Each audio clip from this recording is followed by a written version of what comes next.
সনাতন ধর্মে ভগবান শিব হলেন অসীম শক্তির আধার। নিরাকার পরম ব্রহ্মের একটি গুণবাচক নাম শিব। ঈশ্বরী জীবের কল্যাণ সাধন করে থাকে বলে ঈশ্বরের এক নাম হলো শিব। কিন্তু শিব পুরাণ অনুযায়ী শিব হল দেহ ধারণকারী জটাধারী দেবতা। ভগবান শিবকে স্বয়ম্ভু বলা হয়।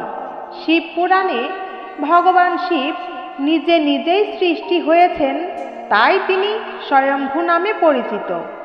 শিব হলেন ধ্বংসকর্তা, সকল পাপ অন্যায় সংহার করে থাকে। তবে ভক্তের মনস্কামনা পূর্ণ করে শিব অল্প ভক্তিতেই। সামান্য কিছু উপকরণ এবং শিবের মন্ত্র পাঠ করে প্রতি সোমবার শিবের পুজো করলেই ভগবান শিব অত্যন্ত প্রসন্ন হয়। নমস্কার শ্রোতা বন্ধুরা, ধর্মকথা ইউটিউব চ্যানেলের আজকের পর্বে আপনাকে জানাই স্বাগত। ভগবান শিবের পুজো প্রতি সোমবার অনেকে করে থাকেন। শিবের মাথায় জল দুধ ঢেলে ফুল ফল দিয়ে ভক্তি সহকারে পুজো করলে শিব প্রসন্ন হয়।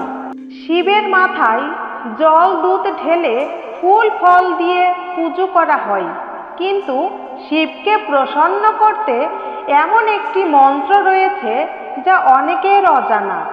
আর আজকের ভিডিওতে সেই মন্ত্র নিয়েই কথা বলবো। তার আগে আপনাদের নিকট আমার অনুরোধ, আপনি যদি আজ ধর্মকথা এই চ্যানেলে নতুন হয়ে থাকেন তাহলে চ্যানেলটিকে সাবস্ক্রাইব করবেন, আর ভিডিও ভালো লাগলে অবশ্যই একটি লাইক করবেন। বন্ধুরা, অনেকে আছে যারা প্রতিদিন ঘরে শিবের পূজা করে থাকে, আবার অনেকে আছে যারা শুধুমাত্র সোমবারে মন্দিরে গিয়ে ভগবানের পুজো করে থাকেন। যেখানেই পুজো করা হোক না কেন, শিবের পূজায় মন্ত্র পাঠ করা আবশ্যক। শিব মন্দিরে গিয়ে পুজো করার সময় প্রথমেই মন্দিরে গিয়ে হাত জোড় করে শিবকে প্রণাম করতে হবে এই একটি মন্ত্র পাঠ করে।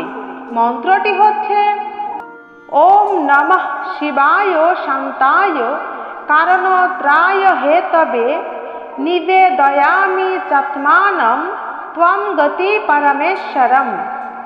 এই মন্ত্রটি পাঠ করার পর ওম নমঃ শিবায় এই মন্ত্রটি উচ্চারণ করতে করতে শিবের মাথায় জল ঢেলে বেল পাতা দিয়ে পুজো শুরু করতে হবে এবং পুজোর শেষে আবারও হাত জোড় করে পবিত্র বেদের এই একটি মন্ত্র পাঠ করতে হবে। আর এতেই ভগবান শিব অত্যন্ত প্রসন্ন হবেন।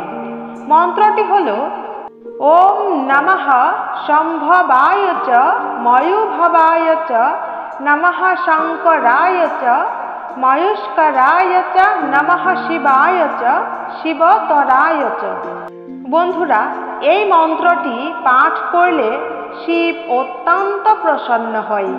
তাই অবশ্যই প্রতি সোমবার ভগবান শিবের পুজো করার সময় এই মন্ত্রটি কমপক্ষে 21 বার অবশ্যই পাঠ করবেন।